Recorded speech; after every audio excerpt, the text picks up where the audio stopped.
All right, I said that we got to start on these picks, so obviously we're going to get to that. But really quickly, I want to give my reaction to the college football playoff top four. Washington officially in the college football playoff top four for the first time in the rankings-wise. Florida State dropping after Jordan Travis has announced that his career as a football player is officially over.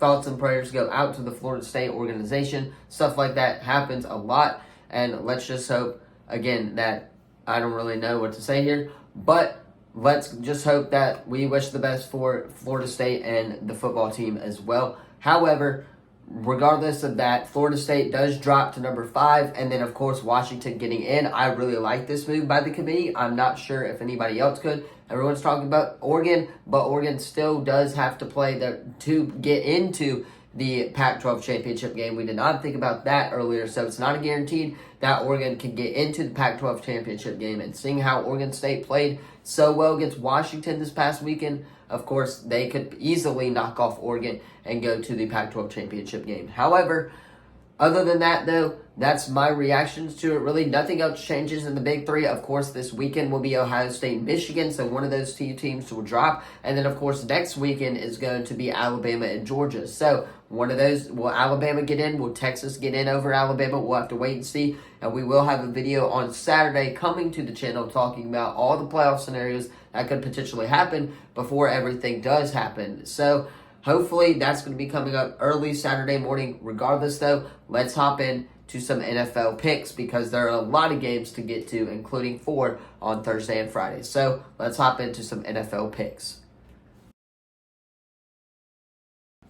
All right, so starting off on Thursday, the 11:30 game. Kickoff's a little bit different this time. They moved it back an hour for the early and the later games. However, the first game on Thursday is Green Bay going into Detroit. I'm going Detroit here. Not Matt Canada, but Dan Campbell should have his group fired up. They should be ready to play, especially coming out with almost that embarrassing loss against the Chicago Bears this past weekend. I'm expecting Jared Goff to be on point, to not throw 3 interceptions. Again, I need that in fantasy football this week by quarterback plays on Thursday. So I'm really hoping the Lions will get a win against a struggling Packers defense. I expect them to, and I expect the offense to be hot, ready to go on Thursday morning. Lions will, in fact, get the win against the Packers. All right, moving on to the next game, and that is the Dallas Cowboys, of course, hosting the Washington Commanders. This is going to be a really, really close matchup, and I'm interested in watching Sam Howell and this Washington Commander offense for the first or second time this season. I've only seen them play like once or twice because of how not local they are around here. However, I'm interested in watching how this offense is going to perform against a really, really good defense. Washington has put up numbers, but again, their coach is an idiot. Ron Rivera is stupid. However, I'm going Dallas here. I think it's at home. I think the boys will have our backs. We got to play really, really good football, though, against a league leading in passer yards, Sam Howell, and this Washington Commander offense who has been red hot going into this. I'm expecting Dallas to bounce back, though, against this Washington Commander offense as well. I'm expecting it to be a high-scoring game. We'll say 31-30. It's going to be close, but Dallas will eventually edge out at home on Thanksgiving Day. All right, and then to end it all on Thursday night football, that is the San Francisco 49ers going into the Seattle Seahawks. And the only road team I'm taking on this Thursday, I guess you would say on Thanksgiving Day, because the 49ers are really, really good. They're back. They've proved that they can obviously win against really, really good teams and win convincingly. Seattle's one of those teams that will play you really, really good football. However, I don't think their offense is going to be enough against a 49ers defense who just added Chase Young. I think they'll be ready to go, and I think the 49ers are going to get the win on the road in Seattle. It'll be a close game, but not too close. Seattle will fall to the 49ers. 49ers will get the dub. Moving on, you got the Friday game. This is a little different. It's a Black Friday game. It's a 2 o'clock kickoff time. Kind of a weird time frame to do it. Don't know why you wouldn't do 2:30 on Friday. However, it's the Miami Dolphins going into the New York Jets. And guys, it's pretty obvious here. The Jets are starting Tim Boyle for the first time this season. I'm expecting the Jets to get absolutely murdered by this Miami offense. Their defense has been struggling a lot, and they struggled against the Bills this past weekend. So I'm expecting Miami's offense to be in point. It's all about the offense for Miami. How Tua and Tyreek Hill, if Tyreek Hill is going to be back, stuff like that. How they're going to perform against a struggling New York Jets defense. I got them winning this though, 43-3. It's going to be a very, very blowout game and a terrible primetime matchup.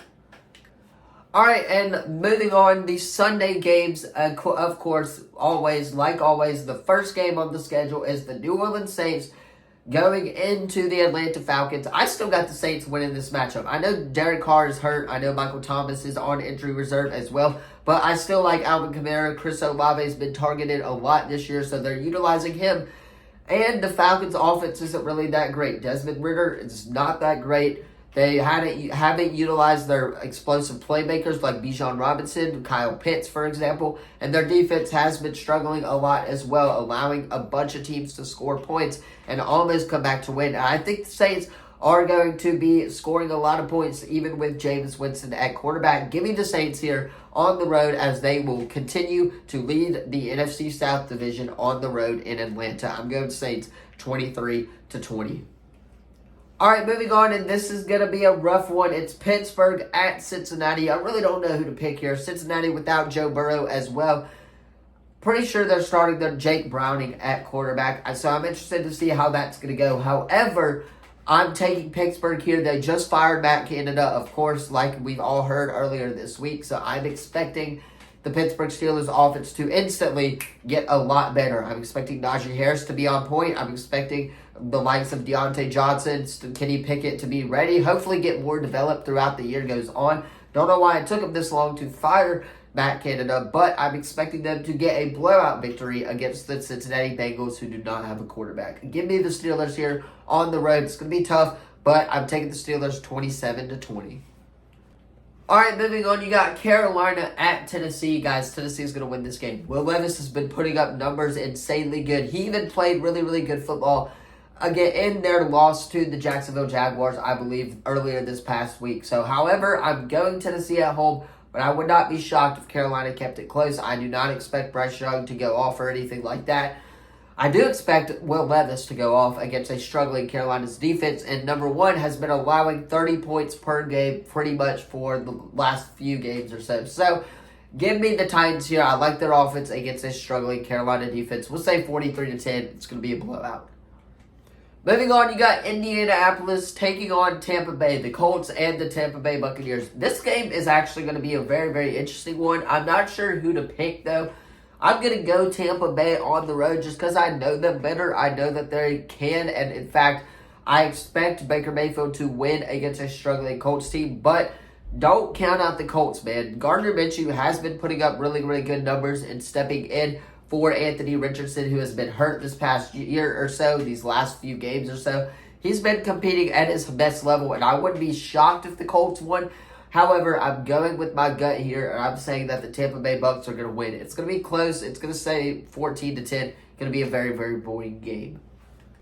Moving on, you got an AFC South matchup for first place. This is going to be a good one. It's Jacksonville going into Houston. Not sure if they could flex this game, but if they would, I would put this game in prime time. I wouldn't take off Baltimore and Los Angeles. However, it's not, so we got to go down the schedule here. I'm going to go the Houston Texans here at home. Number one, again, it's at home, and C.J. Stroud did struggle this past weekend against a very, very bad Cardinals defense.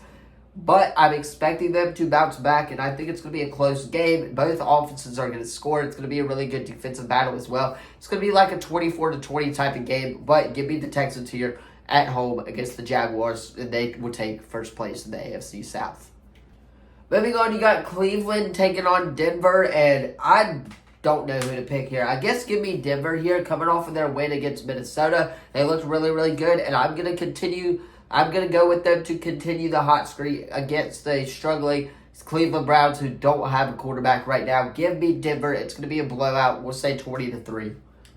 All right, and then, of course, the next game is the Arizona Cardinals and the Los Angeles Rams. Man, the Cardinals are going to upset somebody huge within the next coming weeks. It's a given that they're going to do this. I'm expecting them to do this. However, give me Arizona here. I like Arizona Cooper Kupp obviously been struggling. Pukanuka also been struggling, and of course Matthew Stafford has been struggling on offense. So their offense been struggling. Whereas the Cardinals' offense, they've looked pretty good actually. It's their defense that has allowed points. And of course, against the Texans, it was kind of iffy. But other than that, when Kyler Murray played against the Falcons, he looked really good and really impressive. Give me the Arizona Cardinals here against the Los Angeles Rams. It's going to be close, but the Cardinals are going to win this 27-20. Moving on to the 325 game, dang man, I'm going to go Kansas City here. They should be able to bounce back against the Las Vegas Raiders. Don't really have much to talk about except Josh Jacobs, though. He's been underperforming this season. I'm expecting him to get a load this week as well. However, give me Kansas City on the road to bounce back against a struggling Las Vegas Raiders. Let's move on. Moving on, every week I need Philadelphia to lose, and this game is no different. Give me Philadelphia and Buffalo. This is the 325 game, which honestly could be the primetime game. However, I'm going Philly here. They're the way better team by far. I know the Bills had an impressive showing against the Jets. However, it's against the Jets. And, of course, the Philadelphia Eagles coming off that great Monday Night Football victory in which MVS should have caught that ball at the end of the game. It still makes me mad right now. However, I'm taking Philadelphia here. They are the better team by far. Expect them to get the win at home against the Buffalo Bills struggling team. All right, and of course, to cap it all off, Sunday Night Football, you got the Los Angeles Chargers hosting the Baltimore Ravens. Give me the Ravens here on the road. I like their defense. I like their offense a lot. OBJ is back, looks to be, at least for now, from his 2016 career year. So, however, I do expect the Chargers to keep it close, but Brandon Staley's always going to pull something, and I'm still not shocked as to how he hasn't been fired yet. Give me the Baltimore Ravens here on the road against the Los Angeles Chargers. And their defense is going to hold the Chargers, and I expect it to be a really, really good game, though. All right, again, Monday Night Football, that is the last game. What are these primetime games? This is the Bears at Minnesota. Expect Josh Dobbs to light up the scoreboard this week against the Chicago Bears. This team, whatever you want to call it, the Chicago Bears, is not great.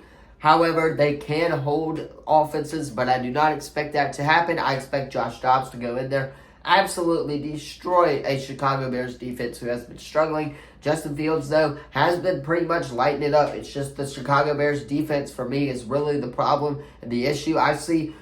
Give me the Minnesota Vikings and their offense. I'm taking them in an all-out shootout. It's going to be 40-3 in this one. However, that is all for today's video. Again, tomorrow's video is going to be different from what we usually do. Friday will be high school picks, but tomorrow is going to be SEC predictions because there are games on Thursday and Friday that we got to talk about as well. So that's what's happening tomorrow. Let me know what you thought of the video in the comments down below today. Don't forget to like, subscribe, turn that bell on. We do our best to post to this channel every single day. However, that is where I'm going to end things. Again, really not a whole lot of sports to watch tonight. I mean, there's basketball to watch tonight. The Pels are playing in town. I think the Maui Invitational Final is happening right now as we speak. So that will be over by the time you guys are seeing this. I'm expecting more college basketball, though, to be on. There's some good NBA games tonight. In-season tournament teams can clinch tonight. However, that's where I'm going to end today's video. Once again, don't forget to like, subscribe, turn that bell on. Thank you all so much for watching, and I will see you in the next one. Peace.